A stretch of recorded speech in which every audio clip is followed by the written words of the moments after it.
Hey guys, welcome back to my channel. In today's video I am going to show you how to properly forward launch a paraglider. Maybe you already know these things because you are already a pilot and you're watching my videos, but for those of you who are new in the paragliding sport, in this beautiful sport, just stay tuned as I'm going to show you right now the right configuration to forward launch a glider and to not have any more anxiety before your launches. So I am going now to unpack my paraglider and I'm going to leave you with this time lapse.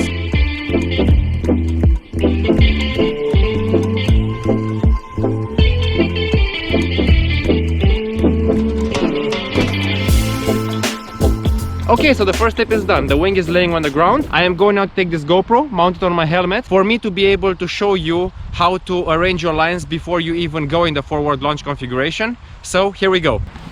The next important thing is to untangle your lines in case they are tangled. So as you can see, the A lines are the red ones on top. They are the most important ones to be first untangled. And then the rest comes B, C, and the brake line. Once they are untangled, you go to the next one.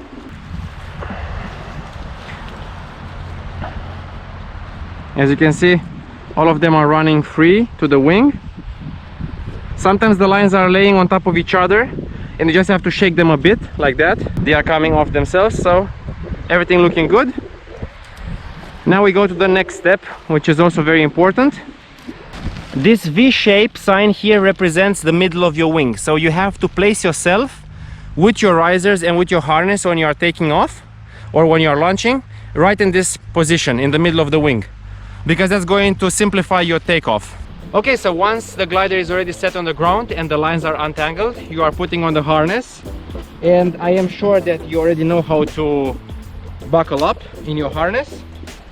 You just take the straps and you are closing them.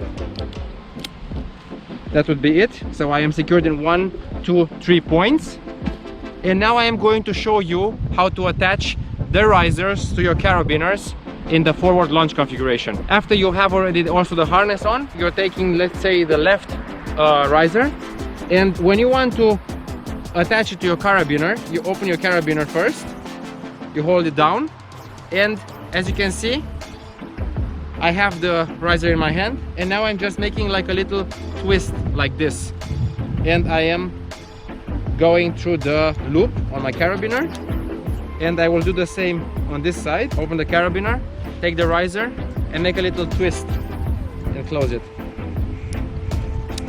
Next thing, you are taking the lines that are running through your speed bar and you are clinking it in. One to the left and one to the right. Now I'm going to show you everything from the camera perspective. Same thing again. We go to the wing, turn around, we grab the first riser, which is in this case the left one. The lines are running free to the wing, and now we are going to take the carabiner, opening it. You have first to make like a little twist this way, and then you are going through the carabiner, right? Okay, this is the first one. Now we go to the right riser. The same thing. Don't go like this immediately through the loop, right? But make a twist first like this, and we go through the loop. So now you can notice that our left riser is here, where you can see L and R for the right one. The brakes have to show away from you. They have to show forwards like this. Now we are taking the lines from the speed bar and clinking it in as well, right? 1, 2. And now how are you going to grab your riser is the next question. So first you grab the brakes like this. That's how you grab your brakes first, right? And now you go with your thumbs behind the first A risers, the first A lines, sorry, and you grab them just like this, right?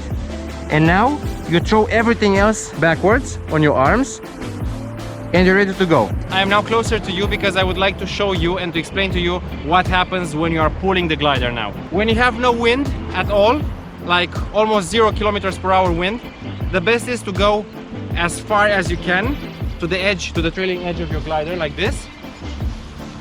And when you are starting running, pull with your whole strength, with your whole body, go forwards And with this impulse, you are going to generate enough force that is going to be transmitted basically through your risers, from your hips and from your arms to your wing. An important thing to keep in mind is that you don't have to pull like this the hands in front of you when you are running and you are pulling your glider. You just have to stay passive, which means you are running and you are keeping your arms behind you, maybe not completely behind you like this, but maybe like sideways. And when you are running, you are thrusting your body forwards, and more of that force comes actually from your legs, from your acceleration, and from your hips, not from your hands. You don't pull your glider, you just sustain it, you just support it basically. When you are feeling the glider rising, you are going to feel the way the glider is at a certain angle behind you, at 20 degrees, 30, 45 and so on, until it's reaching above your head. You are going to feel that your harness is basically pulled backwards from here. The further up is rising, the more pressure you are going to feel going upwards in your harness. So you kind of develop a feeling after a few times of trying the forward launch. If you have a bit of wind, like now, the wind started to be a bit picking up, you are not going to have to go to the trailing edge of your glider and give a strong impulse. The more forward wind you have, the less impulse you have to give. When your glider is almost above your head, you release the A risers of your hand, and you are just basically now with your brakes.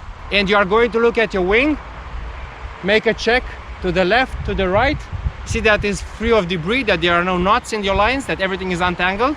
And that's the phase where you just have to stabilize your wing. You just walk, or you slightly maybe kind of run, but you don't have to give any more a lot of energy in your wing. I am going now to show you from a different perspective.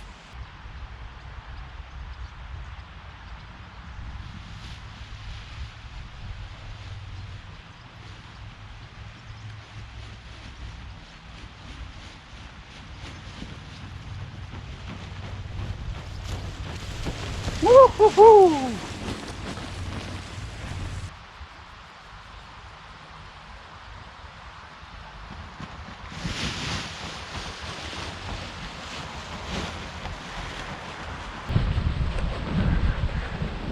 Once it's stabilized, you are accelerating.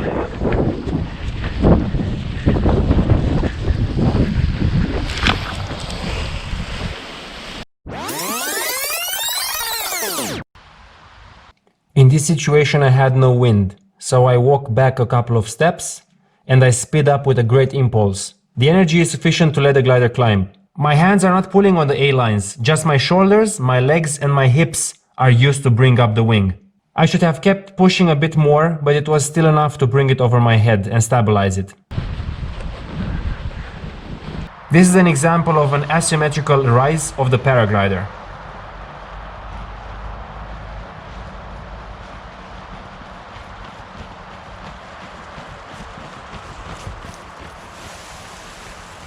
Here is a situation in which the wind is very weak and I am not committing enough to bring the glider over my head.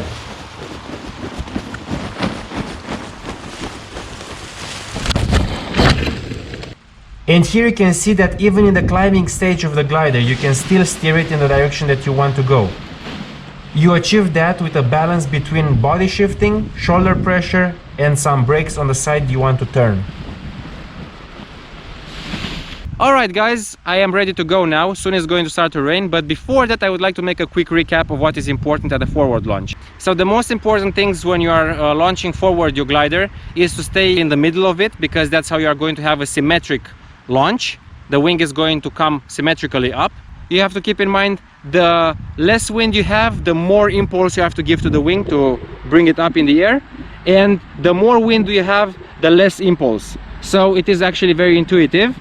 Another important thing is to walk with your glider. Once it's above you, you just do the quick check and then you are accelerating again to take off. With that being said, I would appreciate if you subscribe to my channel, give me a thumbs up and click as well on the notification bell. And if you'd like to see more of my videos, I have a bunch of them. You can watch my playlist where I have a video on how to reverse launch a paraglider and how to pack properly a glider. So thanks a lot for watching. Fly with passion, stay safe, and see you in the next one. Bye.